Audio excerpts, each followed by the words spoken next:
A gente confunde o propósito, que na verdade é ganhar dinheiro com o que você quer da vida. Todo mundo, né? Mas eu comecei a fazer reflexão de tentar olhar o mundo com os olhos que eu olhava antes da maturidade. Então, eu vendo a minha filha percebendo as cores, percebendo as formas, eu comecei a pensar o seguinte: no dia a dia eu já não consigo me encantar com muita coisa. Porque o dia a dia é tão massacrante de trabalho, responsabilidade, que muita coisa passa, muita coisa importante passa porque a gente deixa de perceber os detalhes. E uma criança não. Para a criança tudo é novidade. A fé é racional. Exato, esse foi o problema. Eles fizeram eu ler, né? Uma vez um amigo meu disse uma coisa que é muito engraçada, né?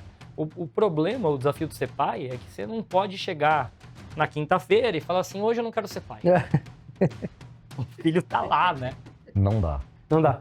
Só que ser casado é a mesma coisa, a gente esquece. Hoje eu não posso falar assim, hoje eu não tô casado. Não, eu tô casado 24 horas por dia. É a mesma responsabilidade. Olá, meu nome é Bruno Garchagen. E eu sou o Igor Lopes. Seja bem-vindo ao The Club Podcast.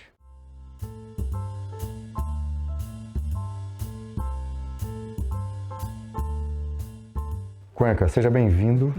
E eu queria começar essa conversa nossa, que é menos uma entrevista e mais uma conversa, perguntando uma coisa bastante simples. Qual é o seu propósito? Uma coisa bem simples, né? Cara, meu propósito, acho que é amar as pessoas. Quando é que você descobriu? Desde muito cedo. Na real, a gente confunde o propósito, que na verdade é ganhar dinheiro com o que você quer da vida. Acho que tem essa confusão. Acho que no começo, eu gosto de separar as coisas. No começo de carreira, o propósito é pagar boleto e sair do sufoco, né? Pelo menos o meu foi isso. Só que eu achava que isso que era o propósito. Depois eu vejo o que eu quero fazer, né, profissionalmente. Depois, na próxima empresa, talvez eu faça o que eu gosto. Eu acho que tem uma importância, né, entrar em estado de flow com o que você faz, mas isso não é propósito. Isso é satisfação, isso é alegria, isso é prazer, né? Que é bom para ter uma vida feliz, é bom para ter uma vida confortável. Mas acho que o propósito é que legado que você quer deixar. Como que você quer que as pessoas que você ama, elas te reconheçam, né? Então, eu tive sempre uma família muito amorosa e eu descobri desde cedo que o que me deixava pleno, cheio, satisfeito, era mais do que ser amado, ter a capacidade de amar as pessoas, não só que estavam à minha volta, como pessoas que eu não conhecia. Isso me deixa realmente satisfeito. Quando você fala muito cedo... Tipo, antes da adolescência. Mas isso já estava articulado e organizado na sua cabeça? Não, Quando é que você percebeu exatamente? Instintivo, porque eu acho que a gente vive antes sentindo no corpo, né? A tal da intuição, na verdade, ela é mais inteligente que a razão. Então, para mim, simplesmente fazia parte da minha personalidade. Talvez o propósito seja isso, né? Você exercer a sua personalidade, você racionalizar a sua personalidade e fazer ela de maneira intencional. Acho que eu só racionalizei isso, de fato, ali no começo dos meus 20 anos, talvez até antes, 17, 18, época que eu entrei na faculdade, né? Porque daí você começa a intelectualizar muitas coisas, né? Começa a ler muito, começa a ter essas perguntas difíceis de amigos, de mestres, de professores. E aí eu achava que era uma fase meio tilelê, meio paz e amor minha, mas não, ela se manteve. Eu acho que ela é muito mais cristã, né, do que hippie, né, se eu posso dizer assim. Vontade de dar a volta na mesa, dar um abraço nele e sair andando de mão dada. Porque assim, a gente prega muito isso, eu penso muito isso, a gente enxerga demais isso. E é um dos pilares, você acabou de escrever, um dos pilares que nos motivou a estar aqui. Tá? É o propósito essencial. Inclusive, na nossa primeira conversa, né, a gente conseguiu separar muito bem o que é sucesso, e aí falando de sucesso material, financeiro, etc, etc, do que é o sucesso pleno e aí, enfim, desdobrar o propósito. Eu queria perguntar para você, pensando nisso, né, com essa separação, se você já chegou no lugar agora, aos 40 anos, com 20 anos com a sua esposa e tal, de desdobrar o seu propósito em absolutamente todas as coisas da sua vida, porque eu acho que aí a gente está muito perto de ser pleno como homem, cidadão e tudo mais. E eu sou uma pessoa que te admira bastante, acho incrível o seu nível de autenticidade e tudo, e queria ouvir de você se assim, putz, existe essa preocupação de já estar desdobrando tudo já está desdobrando o seu propósito em tudo que você faz, em tudo que você se apresenta, em tudo que você se expõe. Acredito que sim. Eu acho que eu sempre trabalhei para também conseguir entrar num estado de flow e de propósito na minha atividade laboral no dia a dia, né? Porque é o que você faz na hora que você acorda, na hora que você dorme. Então, nesse aspecto da vida, por exemplo, eu gosto de estética, eu gosto de imagem, eu gosto de conversar através de imagens, né? É a minha maneira de expressar. Então, tirando a parte que eu fui varejista, né? Eu comecei minha carreira, né? Abrindo lojas de Havaianas, que na época nem eram lojas de Havaianas, oficiais, né? Eram de empreendedores que simplesmente juntavam um monte de Havaianas e vendiam. Então tem essa coisa, né? Do suor laboral que não necessariamente você está amando, mas tem uma felicidade, porque você está realizando, né? Um certo tipo de prosperidade que você traz para dentro da casa e que te permite daí amar mais livremente. Porque é muito difícil você amar ou fazer o que você ama na vida com a barriga vazia, né? Total. Acho que esse que é o maior desafio. Ou com uma coisa basal ali realizada. Então, eu sempre falei, tá, depois que eu resolvi isso, então como que eu trabalho com algo que me dá prazer? Então, eu sempre consegui equilibrar bem, não fazer 100% do que eu quero, mas, porque senão você vira uma criança, mas conseguir equilibrar, né, essa minha necessidade de entrar em estado de flow. Porque o que é entrar em estado de flow também? É eu fazer uma coisa que eu amo. Eu exercer o amor também na minha profissão, né? Eu estar muito satisfeito realizando isso, feliz realizando aquilo. Então, na parte profissional, eu encontrei isso. Na minha parte íntima, pessoal, eu realizei isso já. E na minha parte, na relação com a minha esposa, com a minha família, para mim eu realizo desde o dia 1 esse propósito. Ainda quero ter uma família maior, né? Acho que ainda falta essa parte na minha vida, né? Eu e a Dani, a gente ter filho, acho que é a completude desse propósito. Mas isso que é legal também. Acho que quando você acha que você realizou tudo 100% na sua vida, parece que fica em suspenso, né? Acho que a gente nunca realiza tudo. A vida é muito mais legal o processo do que os fins, né? Em termos de trabalho e amor pelo trabalho, o que vincula essa primeira loja de Havaiana com o que você está fazendo agora? O que vincula? A suadeira, né? Trabalhar que nem um maluco. Não, então, nessa perspectiva de amar o que faz, encontrar também um propósito e não só um objetivo profissional. Você consegue perceber uma... Para mim, varejo e o que conectou agora foi conexão com outras pessoas que não estavam no meu círculo mais próximo. Acho que o que é muito legal de trabalhar em varejo, barriga no balcão, é que você tem que lidar todo dia com muito ser humano. Você aprende demais nesse lugar. E engolir muito sapo também. E tirar alguns preconceitos de pessoa que você, nunca falaria com essa pessoa, não gosto desse tipo de gente, sabe? Todo mundo carrega isso, por mais que negue. Você ali que, mesmo numa relação comercial, você tem que olhar no olho, atender e daí começar a criar, né? Primeiro de uma resistência, ela vai se transformando em empatia. Então, o meu tempo no comércio, em vez de fazer com que eu endurecesse, sabe aquele varejista que ele vai ficando amargo com as pessoas? Na verdade, ele teve o efeito contrário em mim. Eu fui amolecendo e me abrindo mais para as pessoas, porque no final todo mundo quer a mesma coisa, né? Quer amar, ser amado, quer ter uma família legal. Todo mundo, por vias diferentes, busca o mesmo propósito, mesmo de uma maneira meio torta, eu acredito. Então, essa conexão com o outro fez, por exemplo, expandir a minha cabeça para fotografar, para filmar, para trabalhar no dia a dia, né? Para fazer campanhas de comunicação, porque daí eu tenho mais acesso, ou pelo menos uma intuição maior de quem que é o outro, porque eu tive mais contato durante anos e anos e anos com centenas de pessoas por dia. E isso fez e faz muita diferença na minha vida. Mas antes de você começar a lidar com o cliente e um público mais diversificado, como é que você era? Você tinha dificuldade em se comunicar ou levou isso de boa? Eu era mais tímido. Era mais difícil olhar no olho das pessoas, eu sempre fui muito introspectivo, né? Então, para mim, eu vivia muito no meu universo. E eu acho que eu era mais elitista, mais babaca mesmo.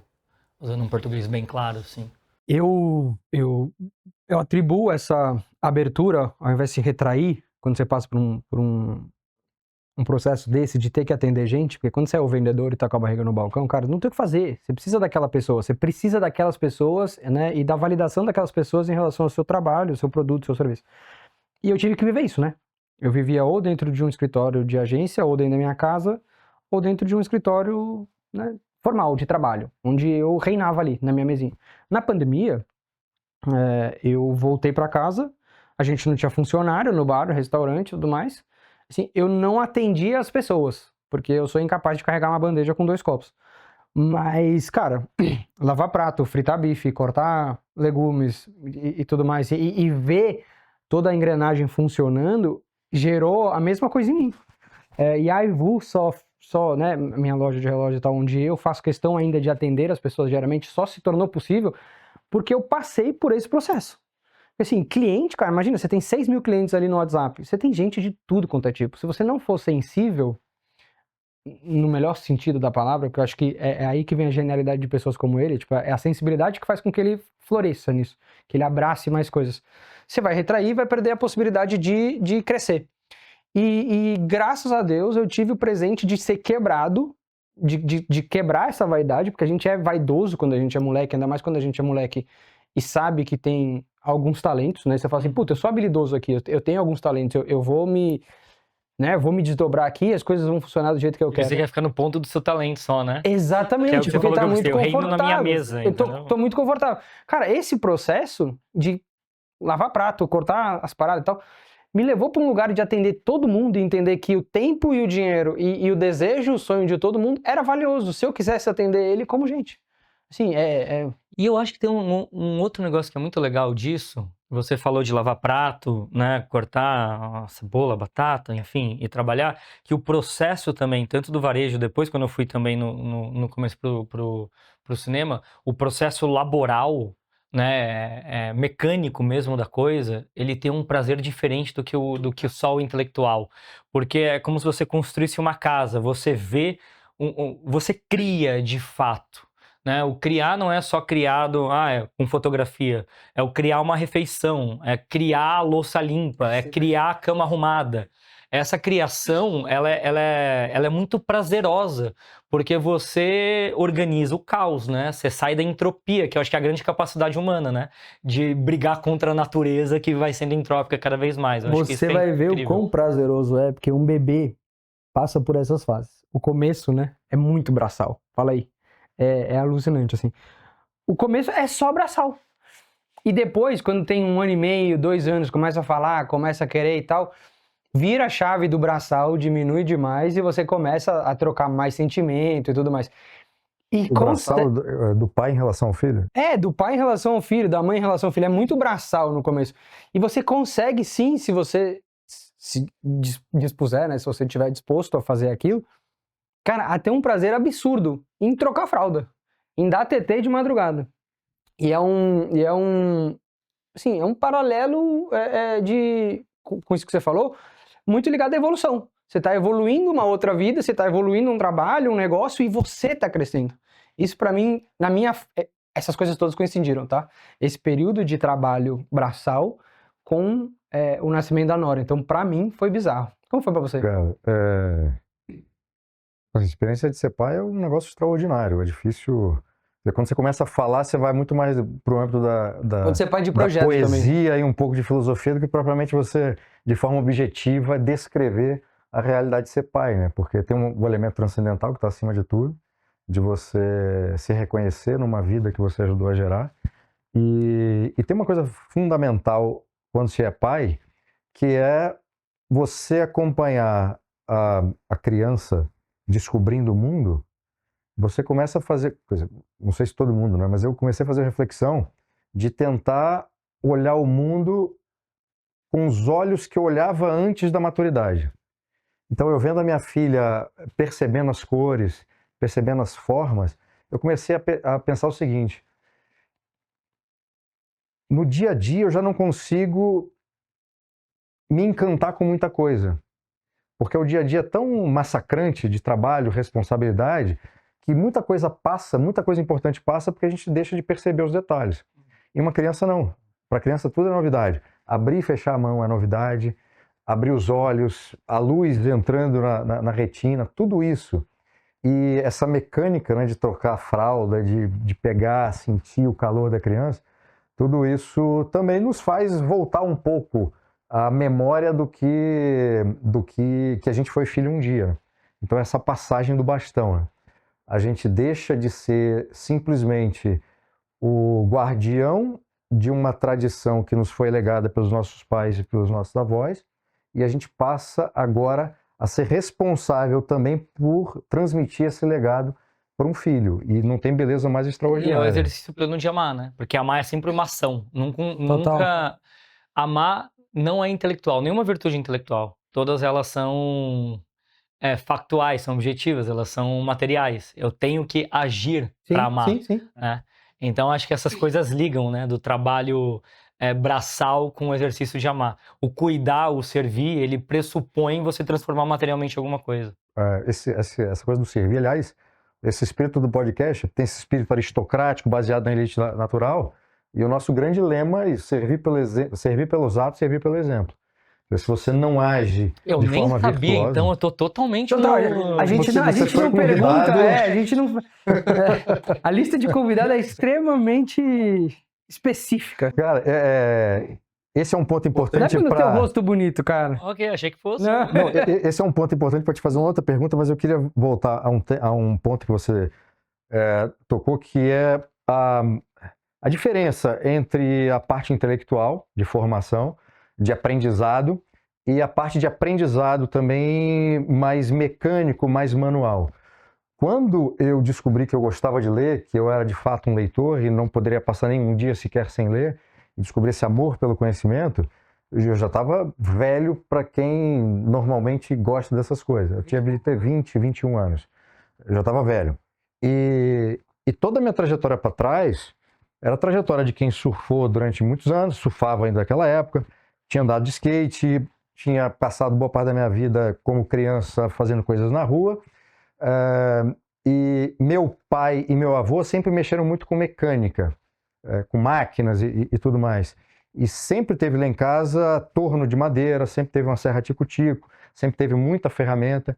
Então, trabalhar com as mãos e ver uma beleza nisso e gostar de fazer isso era uma realidade da minha vida.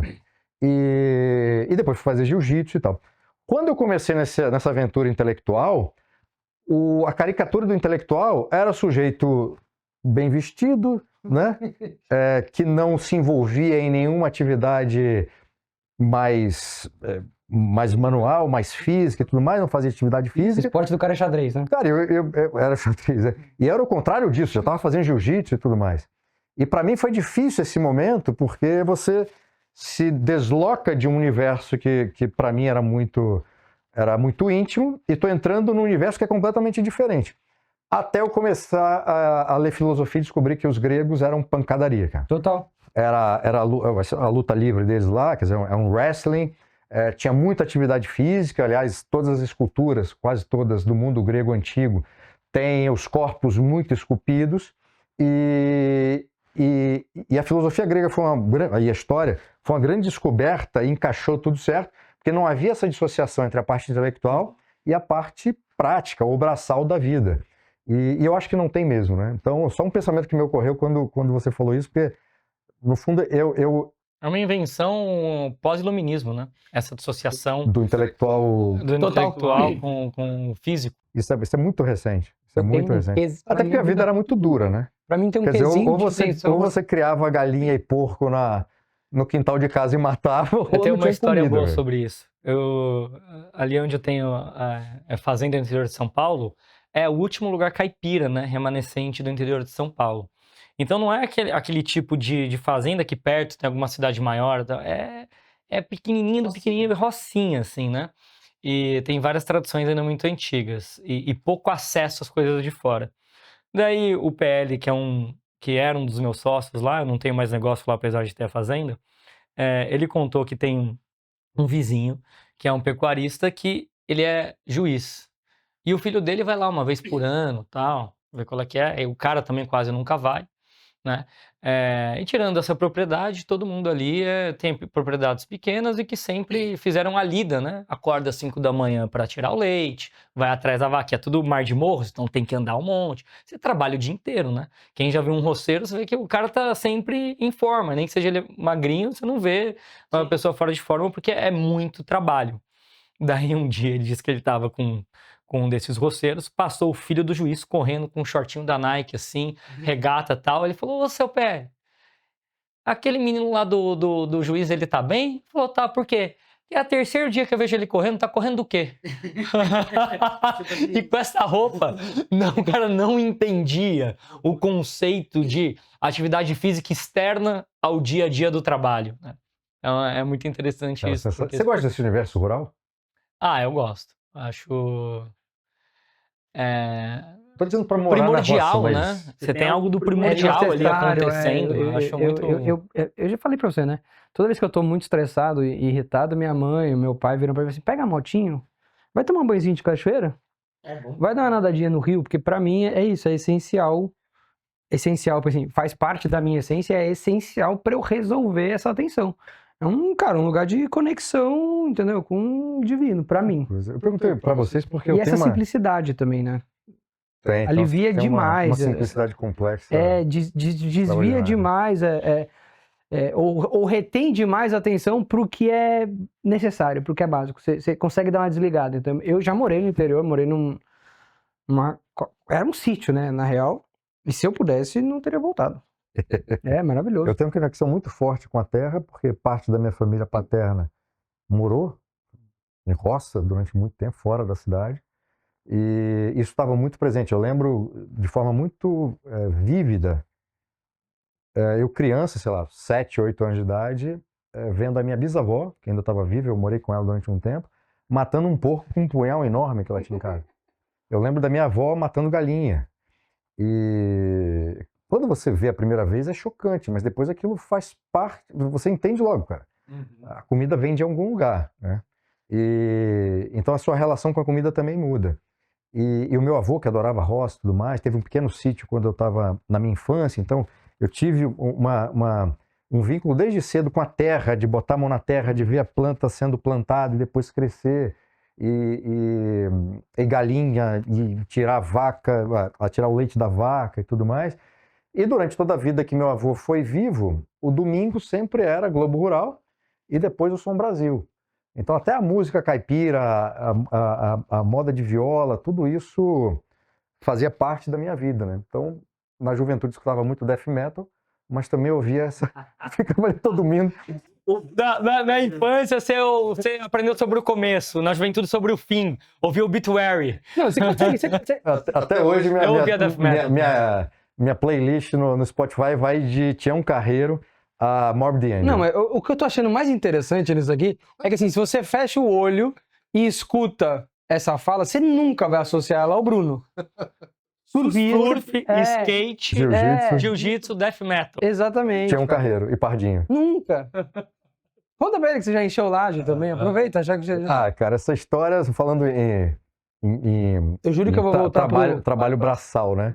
Uma curiosidade que o Igor adora. Ninguém nunca vai adivinhar isso. Cara, eu morei durante boa parte da minha vida em bairro de periferia. Não era favela nada, mas era bairro de periferia, né? Com pessoas mais pobres, né? E o Brasil dos anos 80 era muito mais pobre do que hoje, né? Sim. Quer dizer, era um outro mundo.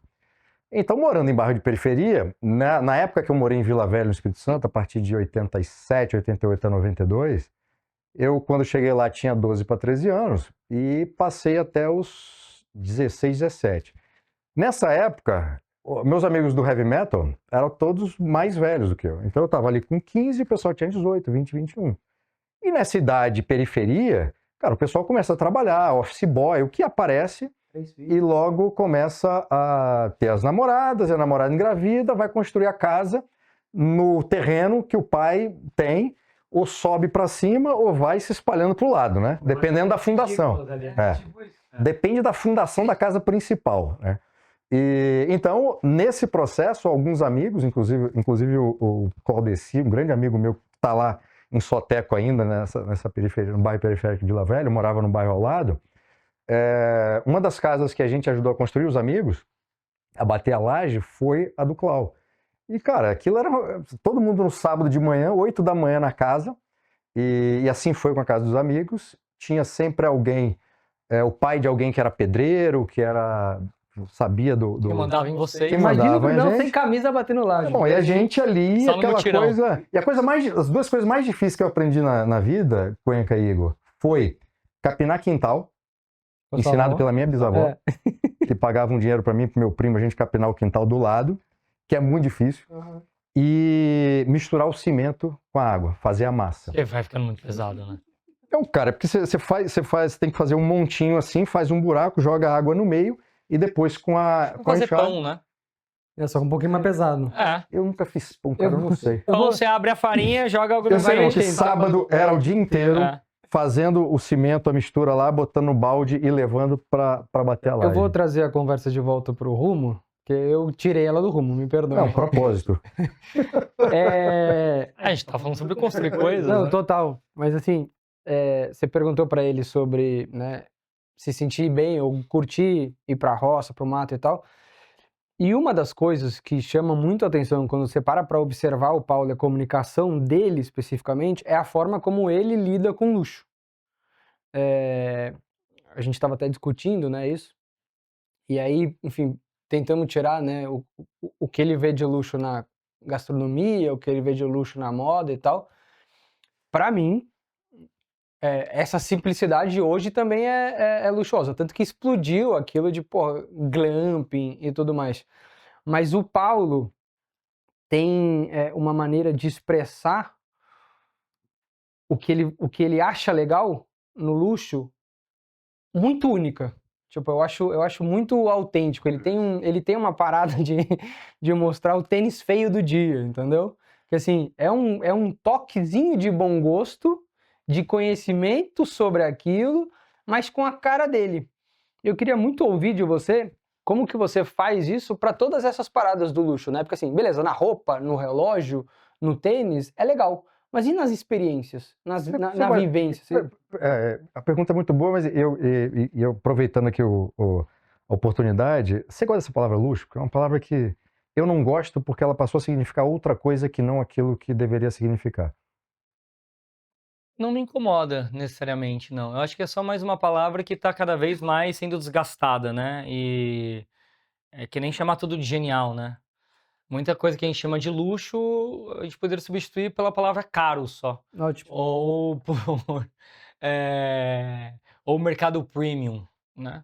Mas para esse luxo essencial, assim, como é que você encara as experiências todas? Porque eu acho o máximo quando você viaja com a Dani e mostra coisas que, assim, para mim são muito luxuosas, porque você tá vivendo uma experiência muito fora da casinha. Outro dia eu até te mandei. Caraca, que animal! Eu não lembro que país que você tava, era um país mega diferentão, que quase ninguém tá habituado a viajar, e você tava tirando e compartilhando experiências dali. Para mim, experiência, né, e experiência de luxo, ela tem a ver com você encontrar autenticidade, né.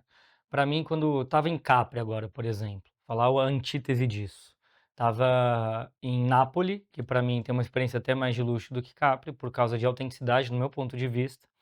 E daí a gente pegou o barco, foi até Capri, daí quando você sobe em Capri, eu achei legal andar um monte, não quis pegar o táxi, fui andando para ver qual é que era. É horrível subir aquele morro, mas é muito gostoso ao mesmo tempo.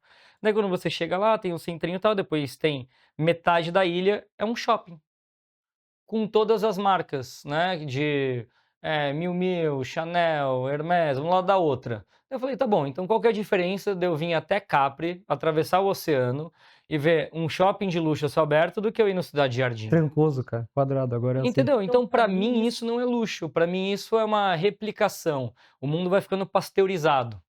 Qualquer lugar que eu vou, encontro as mesmas experiências, o mesmo tipo de gente, o mesmo tipo de rosto deformado com ácido hialurônico, né. Então Sobra prima, que a gente vê. eu acho que a gente perdeu, a porosidade da vida um pouco. E não é que eu não goste dessas marcas, entende? Não tô falando. É que cada vez mais você deixa de se surpreender. Para mim, o luxo é eu me surpreender pela, assim, uma qualidade de um artesão, de uma roupa, quando eu vejo na moda, de uma complicação de um relógio, do trabalho intelectual que chegou aquilo, né? Até no ensaio que eu leio. E quando eu vou para experiência, para lugares, eu quero saber por que aquele lugar é aquele lugar. Eu acho que para mim é isso que, em experiência, em viagem, eu considero luxo. mais do que o valor da diária, é legal quando eu junto todas essas coisas, né? Pô, eu tenho um lugar incrível, com um puta de um atendimento e tal, só que eu chego lá e eu não vejo uma versão já pasteurizada de qualquer outro lugar do mundo, que o turismo tá virando um pouco isso, né? Então, quando você vai para Albânia e você vai no rio Shala River lá que eu fui, você tem que pegar 4 horas num barco. É difícil o acesso, que é uma das coisas de luxo. Não é caro, é só difícil o acesso, você precisa de tempo. Para mim, luxo está mais ligado a tempo do que preço, né? O tempo que você leva para produzir, o tempo que você leva para conseguir um acesso, o tempo que você leva para não fazer nada, né? São os espaços negativos, para mim isso aí tem muito mais a ver com luxo, né? Tempo sem utilidade, por exemplo, né? Que eu não preciso ser produtivo.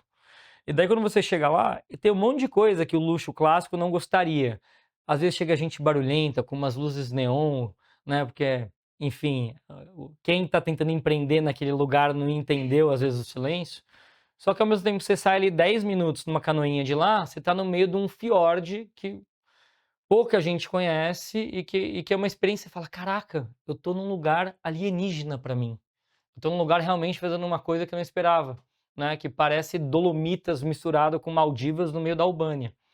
Então, aí eu acho que você vive uma experiência que é isso, é a busca pela autenticidade.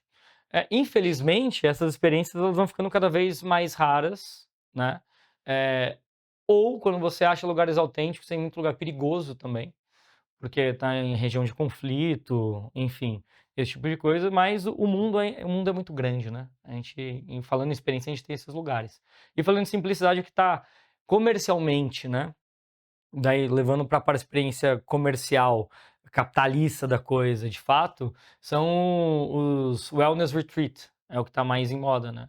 As pessoas estão sacando que não é só essa ânsia de comprar em shopping a céu aberto, é se conectar com o corpo de novo. A gente já conseguiu produtificar isso, tanto é que as grandes marcas estão fazendo retiros de bem-estar pelo mundo inteiro, né? Aproveitando que você foi para esse lado, enfim, capitalista, profissional e deu o gancho da autenticidade, uma das coisas que eu queria muito ouvir você se posicionar como comunicador e alguém que constrói comunicação para várias coisas,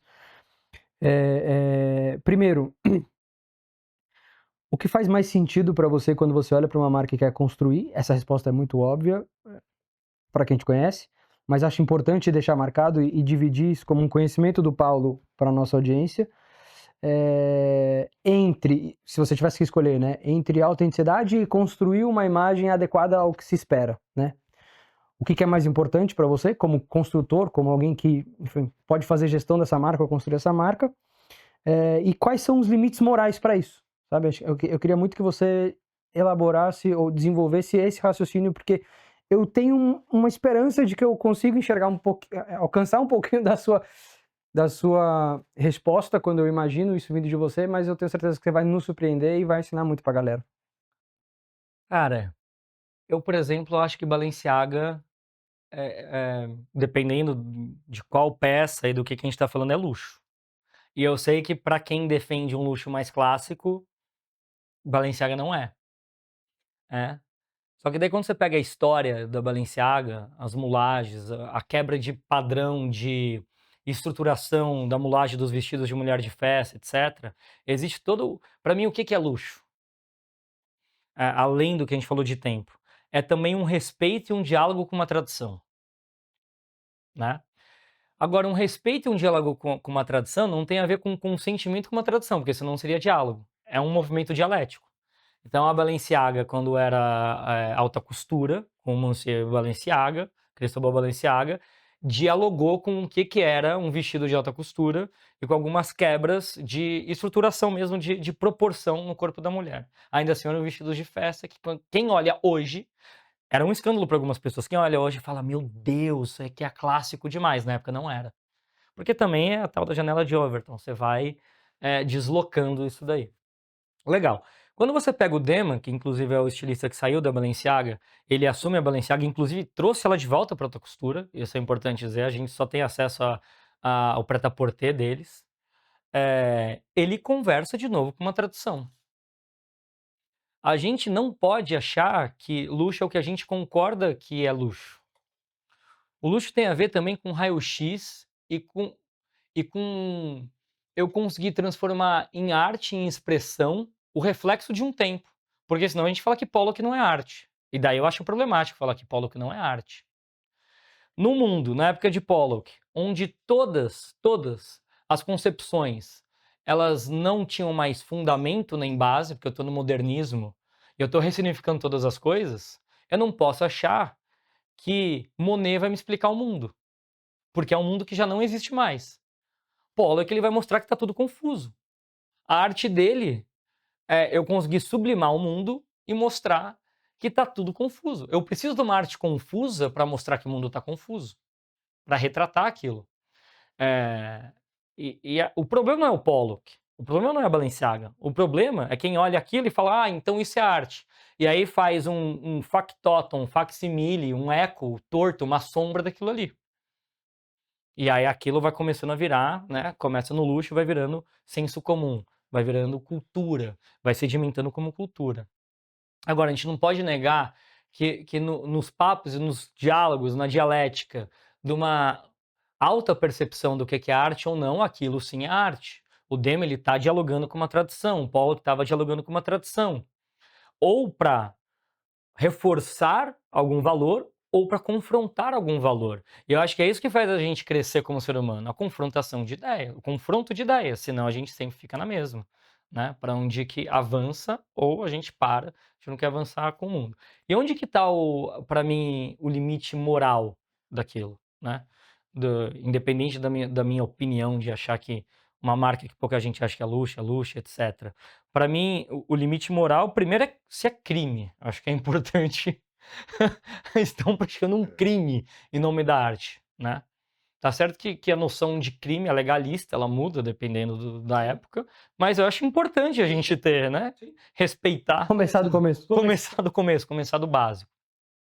E a segunda coisa é se tá ferindo a dignidade de alguém, se tá tentando não contra bons costumes, porque senão fica um papo carola, mas se tá tentando contra a vida de alguém, contra a existência de alguém, né, de uma maneira material, não de uma maneira intelectual, porque eu acho que de uma maneira intelectual a gente deve ser, se não for crime, a gente deve ser capaz de expor as nossas ideias, mesmo que elas sejam estranhas, para alguém vir e falar, o que você tá falando é merda, ou o que você tá fazendo é ruim. Mas se não for crime, a pessoa tem o benefício da dúvida de expor o que quer que seja. Então, para mim, o limite moral, em suma, é crime ou não atentar materialmente contra a vida de alguém. Você citou o Pollock, que é um pintor que eu adoro. E até essa minha afirmação pode parecer contraintuitiva, né? Porque as pessoas me olham e falam assim, você vai gostar só de... Você tá de todo uma pintura... rebelde. Não, hoje... o Cuenca vai surpreender, né? Eu tô sendo o que esperam de mim. Tá de passageiro aí. Mas eu adoro o Pollock e falando especificamente da fase do Action Paint.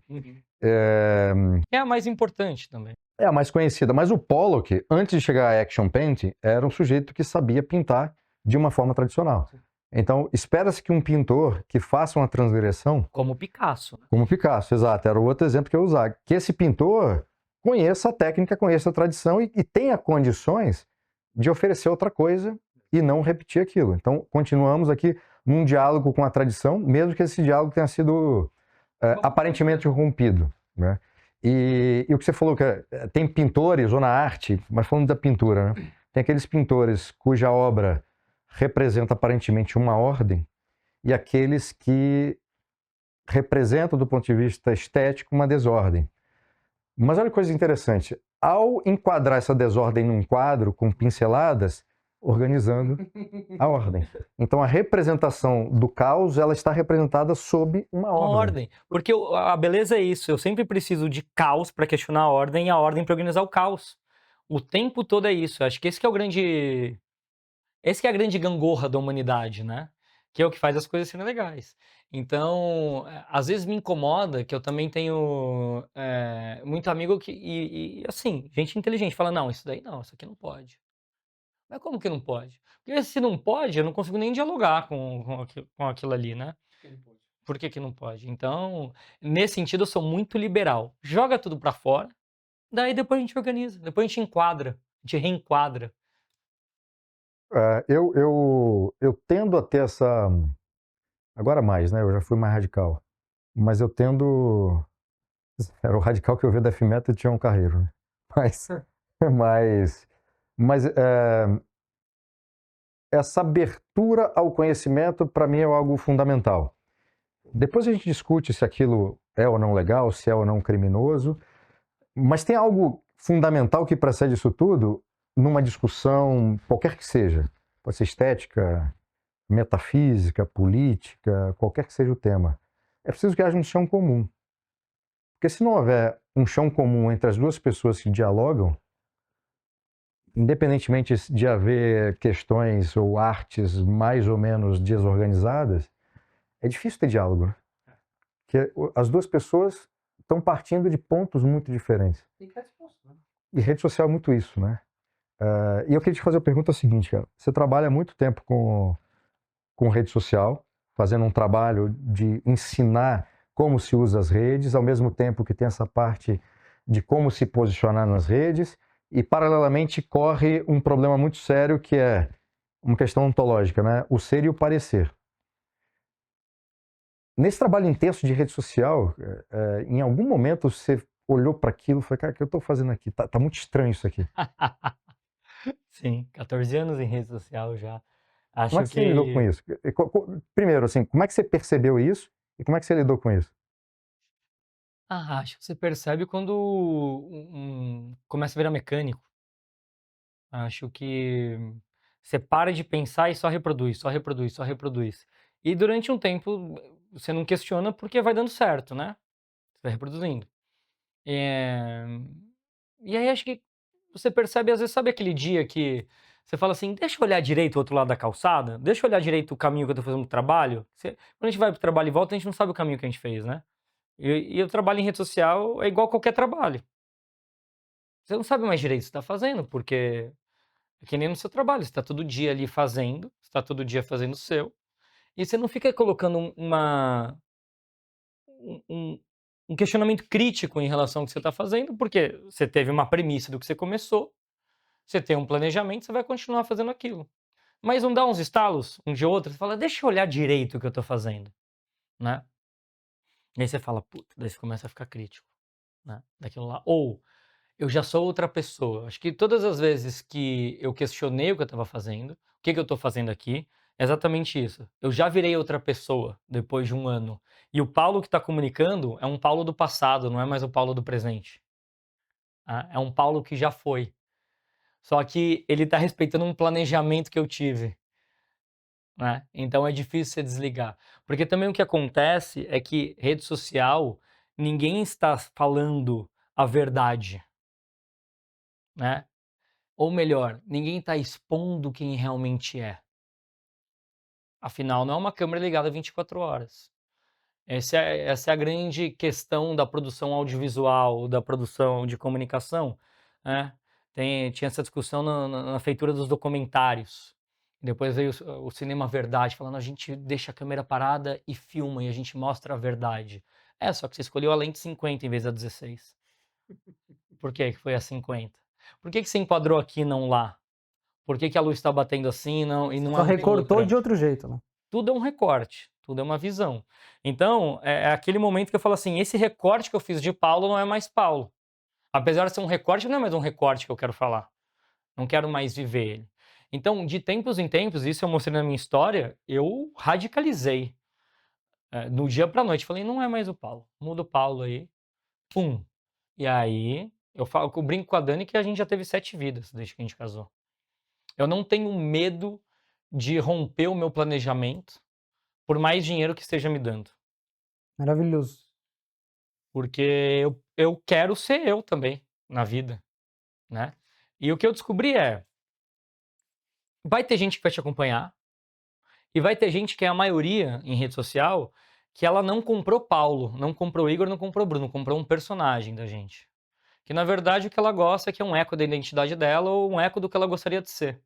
E quando você quebra aquilo, quando você quebra essa aliança que a pessoa colocou na cabeça dela, só é a pessoa que vira hater ou para de te seguir, etc. Porque o que você fez, você negou a identidade dela.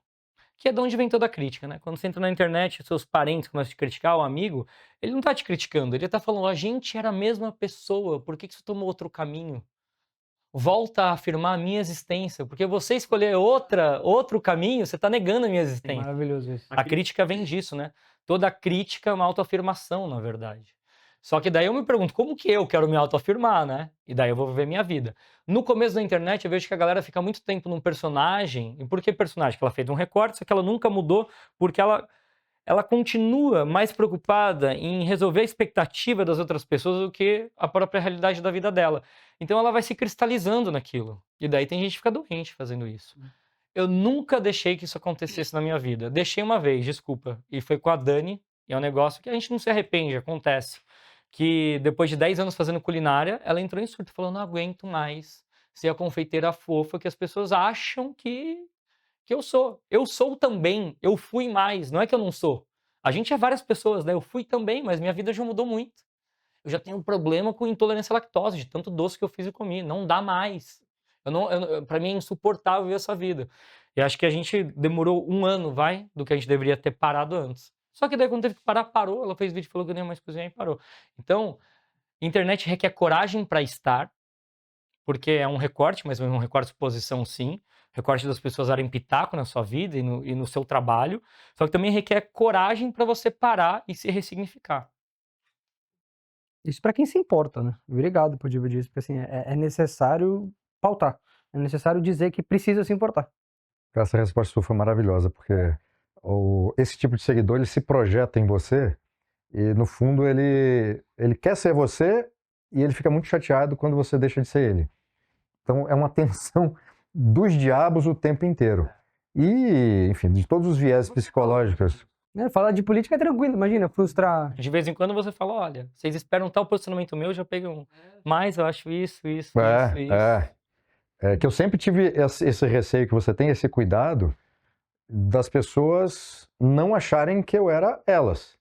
E que eu não acreditava no que elas... quer dizer, eu manifestamente boto lá a minha opinião, então as pessoas pegam uma opinião que elas concordam e acham que todo o resto que ela é e que ela acha, ela eu tenho deriva. certeza, acha que também eu sou assim. E eu fico frustrando a expectativa o tempo inteiro. Isso para mim não é um problema. Você acabou de frustrar, cara. Você falou que você ouviu death metal aí, ó. Tem gente que deve falar, não sigo mais o Bruno. A galera do death metal deve estar feliz. Só que daí o cara do death metal ele vai derivar também. Logo ele gosta de tal e tal. Aí, se o cara do death metal tiver uma posição política diferente da minha, aí lascou. Exatamente. Cara, mas a gente se conheceu, não sei se foi, acho que foi 2019, nós fomos apresentados pelo Bruno e pela Malu. E tudo que você falou, né, pelo menos um pequeno recorte de 2019 para cá, eu fui acompanhando.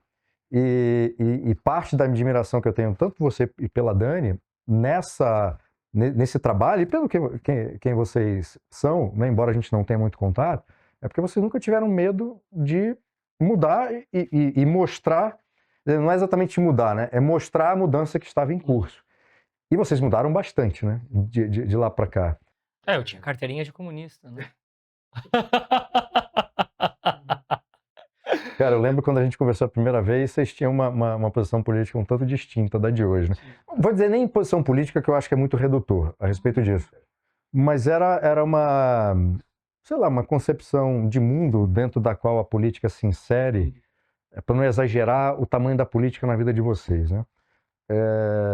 Que mudou bastante e eu admiro. Vocês não tiveram medo também de fazer essa exposição do jeito de vocês, né? Sim. Porque senão, imagina, eu não sou ator, né? Imagina eu ter que ter uma vida dupla. Então na internet eu mantenho aqui porque é mais conveniente. E na vida pessoal eu tô passando por grandes mudanças. É enlouquecedor. Você tá disposto a viver uma vida dessa. E tem gente que tá disposta a viver uma vida dessa. Verdade. Né? Então a Dani, recentemente, eles fizeram uma armadilha pra mim, né? Você conhece o Dr. Jorge? De interesse, não pessoalmente. Eu sei que conheci o no Paulo... podcast seu, sobre o qual eu queria perguntar depois. Eu fiquei muito tempo, né? Eu fui ateu na juventude, daí teve tive criação católica, daí juventude, adolescente ateu, andava de skate, tinha banda de punk rock, etc, tal. teve um episódio na minha vida que eu voltei a acreditar em Deus, sem religião, e seguir a vida assim, né? Sem grandes formalidades. Há um ano e meio, mais ou menos, a Dani e o Dr. Jorge, que a Dani tinha se convertido, católica, aí falou, não, só vamos estudar junto. Fé Explicada, livro do 13. Daí eu falei, esses caras estão mantendo uma armadilha pra mim. Não, porque você Seu gosta baita de vir livro, a cara. coisa pelo racional, só vamos A estudar. fé é racional. Exato, esse foi o problema. Eles fizeram eu ler, né? Daí tô eu, mês passado em Roma, mostrando pro Jorge, tô passando na Porta Santa, até emocionante aqui. E daí, por que eu tô falando isso? A Dani também não teve medo de mostrar essa mudança. Eu também, apesar de não ser vocal, né? E eu dou pistas que eu já sou uma pessoa diferente também. Porque eu não quero que a pessoa também, quando eu encontro pessoalmente, ou mesmo quando eu tô fora, ela tenha expectativas falsas sobre quem eu sou. Olha, você vai me amar apesar da mudança ou pela mudança. Eu não quero que você... eu não quero te seduzir. Eu acho que esse que é o grande lance. Eu não quero te seduzir como se fosse um eterno primeiro encontro. Eu acho que a internet é isso, né? Que você coloca seu melhor perfume, seu vestido, você coloca a melhor visão plastificada de você mesmo, projetada. Eu sou isso aqui, cara. Gostar, gostou, não gostar, não gostou. Obviamente que eu vou fazer um recorte para ter uma pegada também palatável, comercial da coisa, porque afinal você não quer me ver tomando banho, né? Nu. Acho que esse Melhor é o não, né? limite da coisa, melhor limite. não. Esse é o limite Mas do você tem humor, que né? saber quem que eu sou também, para você não criar falsas expectativas da sua identidade, que está projetada em mim e vice-versa. Então, ao longo do tempo, a gente amadureceu, inclusive, muito isso, de ser mais rápido nessa demonstração da mudança do que esperar cristalizar como um personagem na cabeça de alguém que não muda. Eu não sou o Bob Esponja, né? Eu sou o Paulo. Cara, para você, com esse regresso, né, à Santa Igreja, para você individualmente ir para o casamento, você conseguiria dizer para nós, não exatamente o que mudou, mas o valor disso para você hoje, como pessoa e como marido? Cara, pra mim é muito maluco pensar nisso, porque eu já tava 18 anos com a Dani, 17, mas muda completamente tudo, porque o seu amor, ele é uma ponte para outra coisa. Você começa a ficar com isso cada vez mais claro na sua vida. O que era uma intuição e já estava lá, fica concreto, na verdade, que ele vira mais metafísico, mais espiritual e deixa o material mais forte ainda, né? Porque essa ponte ela existe, não é uma coisa ou outra, são as duas coisas amplificadas. Então, é mais cuidado, mais responsabilidade, é mais servir, sei lá, muda completamente, porque você vê que o amor não é seu só, né? O amor é uma graça compartilhada, então acho que isso aí faz muita diferença. Eu perguntei logo lá no começo se você estava conseguindo desdobrar o seu propósito, pensando nisso.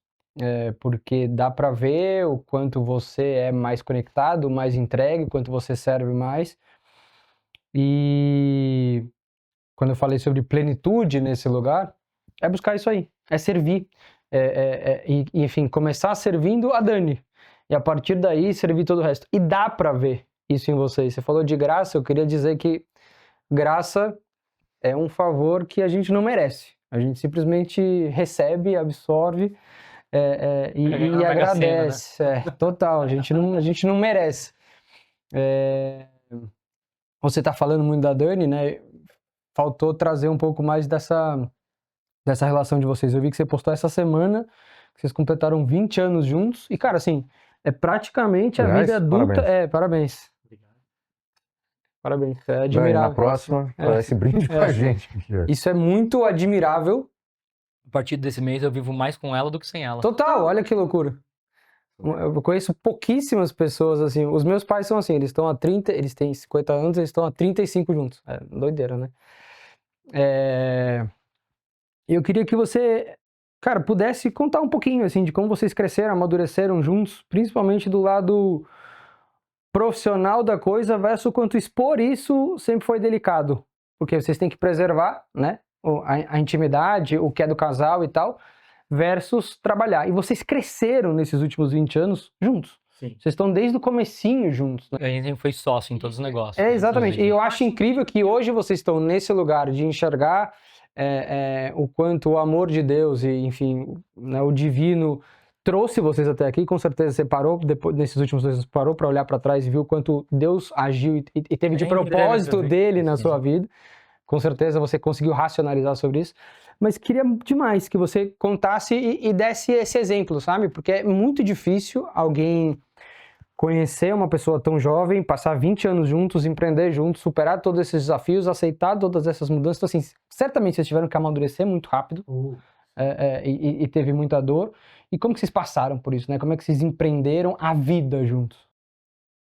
A primeira coisa é empreendedorismo dá problema, né? A Dani costuma dizer, eu ratifico embaixo, que a gente come problema de café da manhã.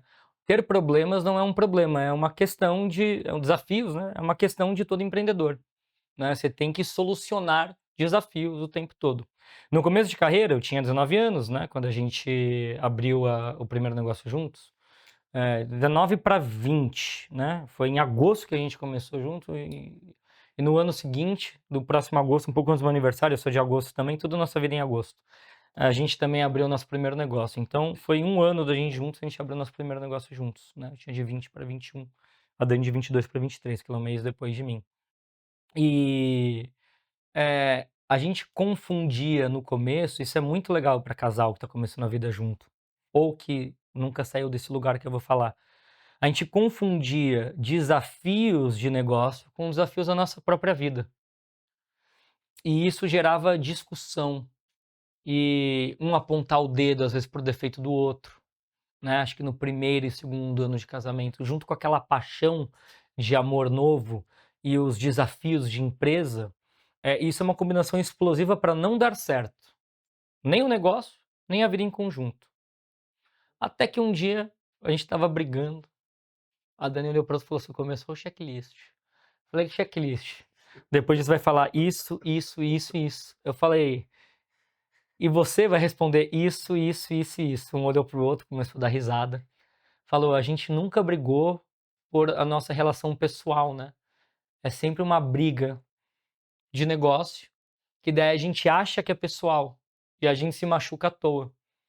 E aí essa racionalização fez com que, pum, do dia para noite, às vezes a gente acha que amadurecer é um processo que ele vai, você vai amadurecendo de 2 em 2%. Na verdade, é uma ruptura em um momento que você fala assim, não dá mais. E aquele acúmulo de experiência faz você perceber aquilo que aconteceu. Falou, vamos mudar. A gente mudou. Daí sempre que a gente começou a discutir, a gente começou, vamos discutir trabalho? Uma vez por dia? Tá. E aí a gente parou de discutir de trabalho e nunca mais praticamente discutiu discutir, digo dessa maneira feia, em relação pessoal. Esse é um ponto. E a partir daí, qual que é? O que mantém o negócio, tanto em negócio quanto vida pessoal? A gente dialoga sobre absolutamente tudo. Não existe medo nem da sombra nem da luz de quem que a gente é. A gente troca ideia sobre absolutamente tudo, todos os dias.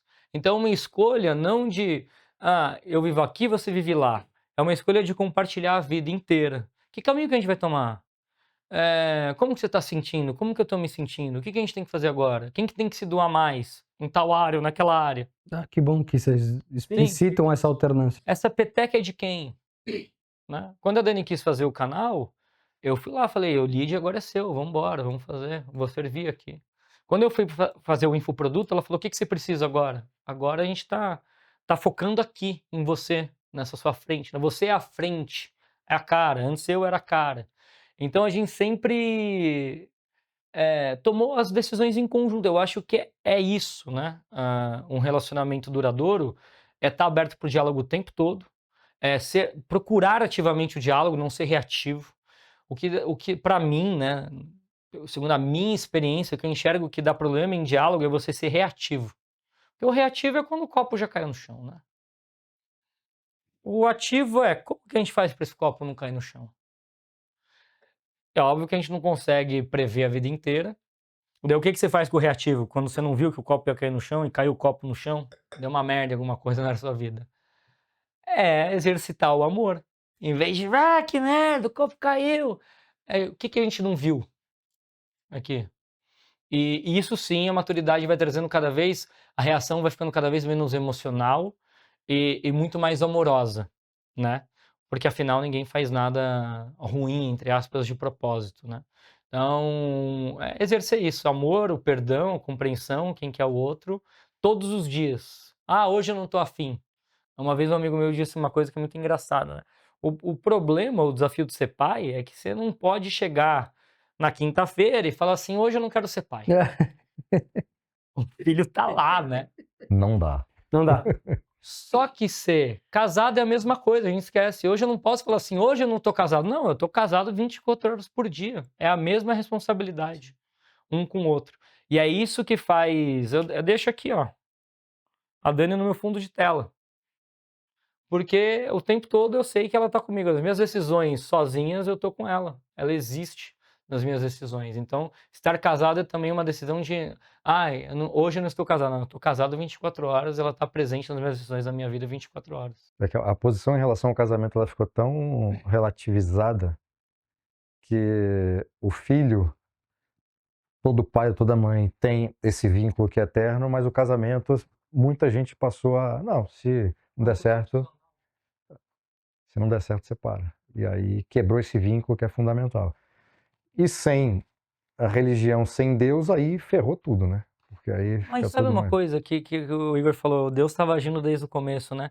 A primeira coisa que a Dani falou pra mim, no primeiro mês que a gente estava junto, ela falou, você não vai me aguentar, eu sou uma pessoa extremamente doida, explosiva. Eu falei, porque você nunca teve um outro doido pra te aguentar, eu vou ficar com você. E a gente sempre conversou desde o começo, os relacionamentos só acabam porque as pessoas desistem na primeira dificuldade. Esse foi um combinado nosso. Não é opcional.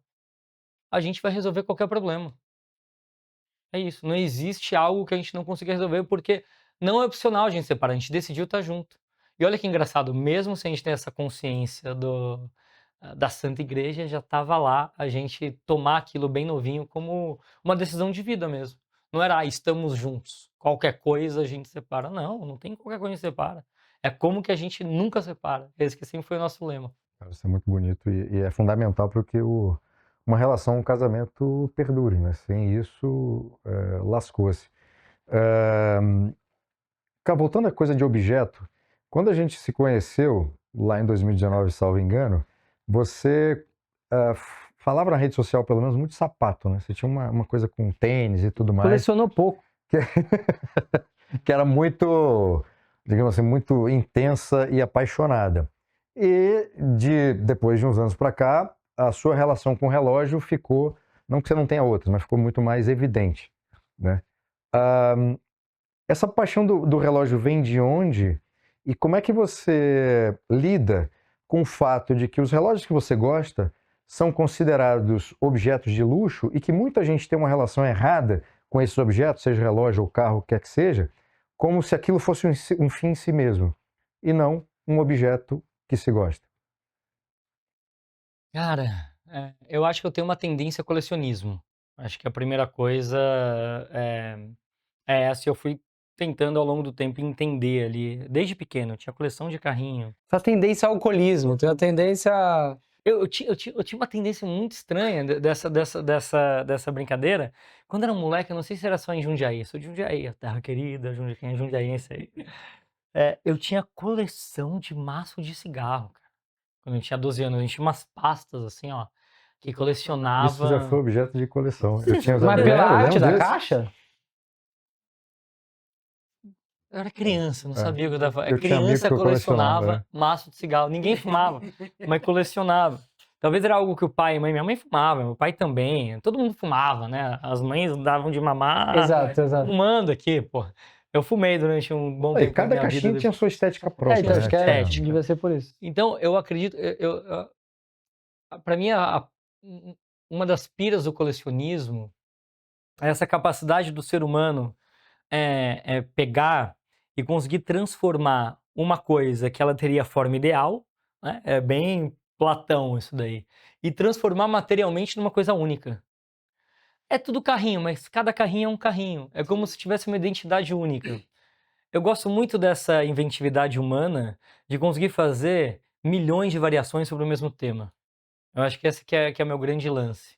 Para mim é uma capacidade de alcance intelectual divino, de conexão, isso daqui é assim, mas poderia ser de outra maneira, mas de qual maneira?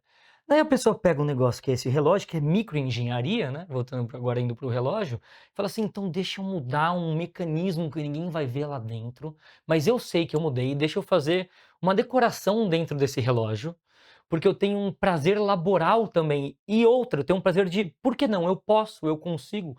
Eu gosto dessa capacidade humana de eu vou fazer porque eu acho que dá para fazer, mas ninguém fez. Eu acho que eu vou ser o primeiro a conseguir fazer, né? Esse relógio que eu estava mostrando que eu trouxe aqui de 40 anos, o cara colocou um astrolábio num relógio de pulso. Vamos mostrar, já que presta aqui. A planificação do céu. Ele falou: qual o movimento das estrelas e do Sol e da Lua eu consigo fazer, né?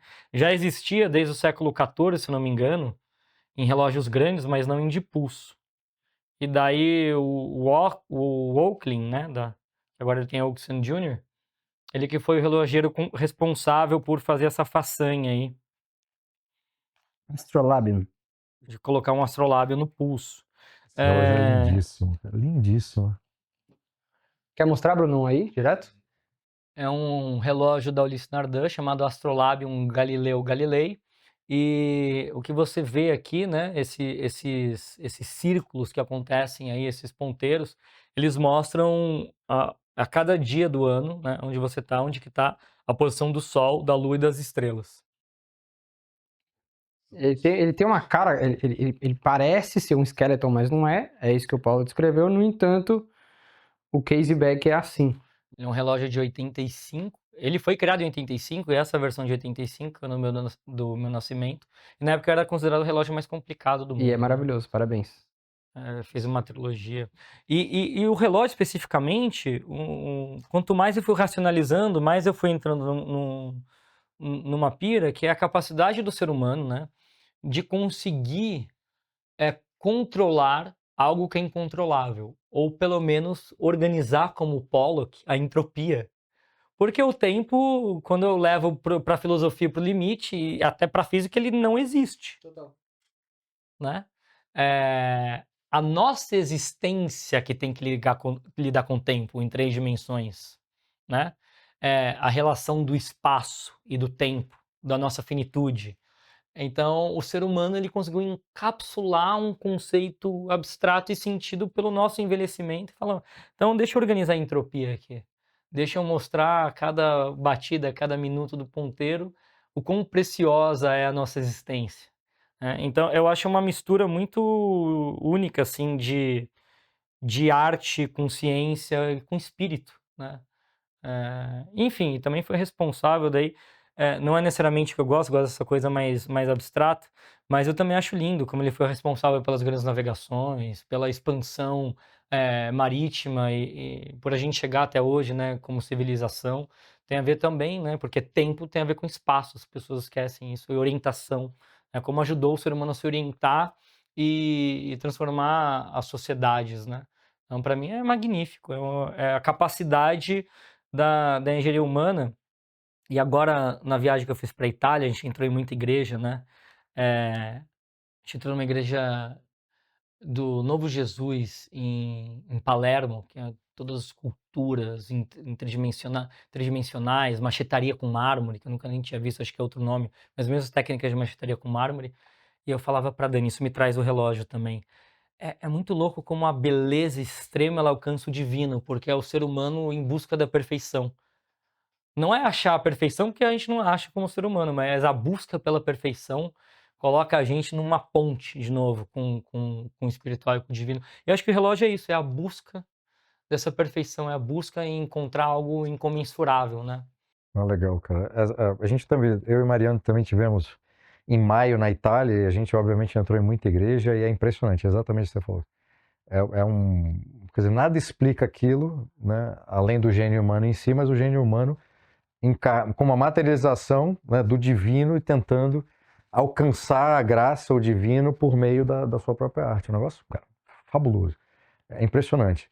E é uma lição de humildade também, né? Porque quando você olha essas grandes obras, você fala assim, caramba, cara, acho que eu vou passar a vida inteira sem nunca ter conseguido atingir o mínimo desse negócio. Por mais que eu me esforce, eu não vou alcançar isso. Aí vem o desafio.